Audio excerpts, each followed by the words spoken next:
আজ আপনাদের সাথে আমার জীবনের একটি স্পেশাল মুহূর্ত শেয়ার করছি। আজকের দিনে আমার জীবনের একটি নতুন অধ্যায়ে শুভ সূচনা হয়েছিল। এটি আমার বিয়ের সিঁদুরদানের ভিডিও ফুটেজ।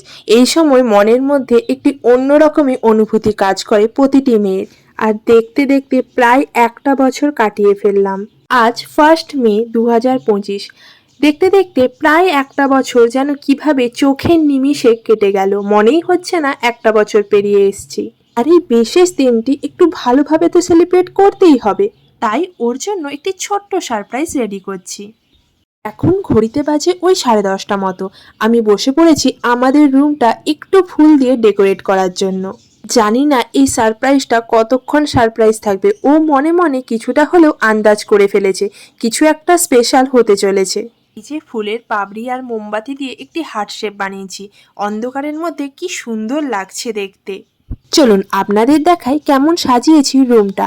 একদম সিম্পলভাবে যতটা পেরেছি সাজিয়েছি। এবার অপেক্ষা যার জন্য এত কিছু, তার রিয়াকশনটা দেখার।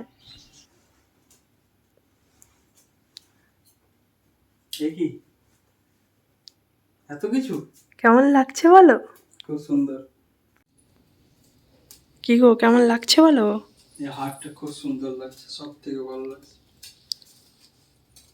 Thank you happy anniversary. Happy anniversary. আর মনে করে আমার জন্য কিন্তু গোলাপও এনেছেন। আমরা রাত 12টায় নিজেদের মতো একটু সেলিব্রেট করে এখন সকালেই 6টার মধ্যে বেরিয়ে পড়েছি নদীর ঘাট যাওয়ার জন্য। যারা মেদিনীপুরের কাছাকাছি থাকেন আপনারা অবশ্যই জানেন গান্ধীঘাটে যাওয়ার পথে একটি ইস্কনের মন্দির পড়ে। আমরা এখন ওই মন্দিরেই যাচ্ছি, কিন্তু দুঃখের বিষয় আমরা যখন যাই মন্দিরে দর্শন আরতি হয়ে গিয়েছে, তাই মন্দিরে প্রণাম করতে পেরেছি কিন্তু প্রভুর দর্শন পাইনি। এবার চলে এসেছি গান্ধীঘাটে। সকাল সকাল এই নদীর পাড়ে আসতে আমার তো খুব ভাল লাগে। নদীর ঠান্ডা হাওয়া আর মিষ্টি রোদ্দুর, বেশ সুন্দর একটি পরিবেশ। আমরা বেশ দুজন মিলে অনেকটা সময় এখানে কাটালাম। আর এই গান্ধীঘাটে আগের বছর আমরা প্রি ওয়েডিংয়ে শ্যুট করেছিলাম, তাই বেশ পুরনো স্মৃতিগুলোও মনে পড়ছিল। মনেই হচ্ছিল না দেখতে দেখতে একটা বছর কাটিয়ে ফেলেছি। আমরা তো সকাল সকাল যখন এখানে এসেছিলাম বেশ ফাঁকাই ছিল, পরিবেশটি খুব সুন্দর ছিল। আপনারাও কিন্তু পারলে সকাল সকাল এইরকম এসে ঘুরতে পারেন গান্ধীঘাটে, খুব ভাল লাগবে। এখন মা, আমি আর ও তিনজন মিলে বেরিয়ে পড়েছি পুজো দিতে।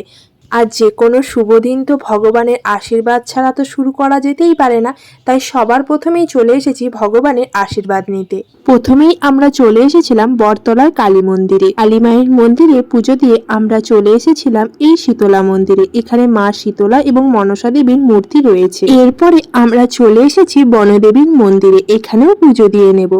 এই মন্দিরটি কালো পাহাড়ের মন্দির নামেই পরিচিত, আমি তো তাই জেনে এসেছি। বেশ ছোটবেলা থেকে আমি এই মন্দিরে আসি, আর সত্যি বলতে এই মন্দিরে এসে আমার যেন এক অন্যরকম শান্তি অনুভূতি হয়। আমরা সবাই মন্দির থেকে এসে খাওয়া দাওয়া করে একটু রেস্ট নিয়ে রেডি হয়ে গিয়েছি।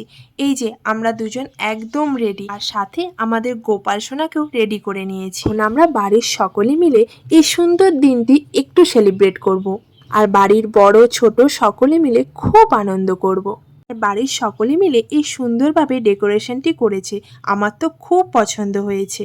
চলুন আপনাদের সাথেও ভিডিওতে শেয়ার করছি কেমন আনন্দ করলাম। আর এখন তো যে কোনো সুন্দর মুহূর্ত মানে ক্যামেরায় বন্দি করে রাখা, তাই আমরা বাড়ির সকলে মিলে একটু ফটো সেশন করে নিচ্ছি। আর এখানে আমাদের বাড়ির সকলেই রয়েছে, বাবা, মা, বড়দি ভাই, ছোটদি ভাই, সকলে বেশ সুন্দর আনন্দ করেছি। সবার সাথে বেশ হাসি মজাক করে সকাল থেকে খুব সুন্দর একটা দিন কাটালাম। আর এই যে এখন আমাদের কেক কাটিং এর পালা। আর আপনারাও সকলে কিন্তু আশীর্বাদ করবেন আমরা যাতে খুব ভালোভাবে জীবনটি কাটাতে পারি। আজকের ভিডিওটি এইখানেই শেষ করছি। আশা করি আপনারা সকলে খুব খুব খুব ভালো থাকবেন। ভিডিওটি যদি ভালো লাগে অবশ্যই লাইক, শেয়ার, কমেন্ট করতে ভুলবেন না। চ্যানেলটিকে সাবস্ক্রাইব করে যাবেন। ধন্যবাদ।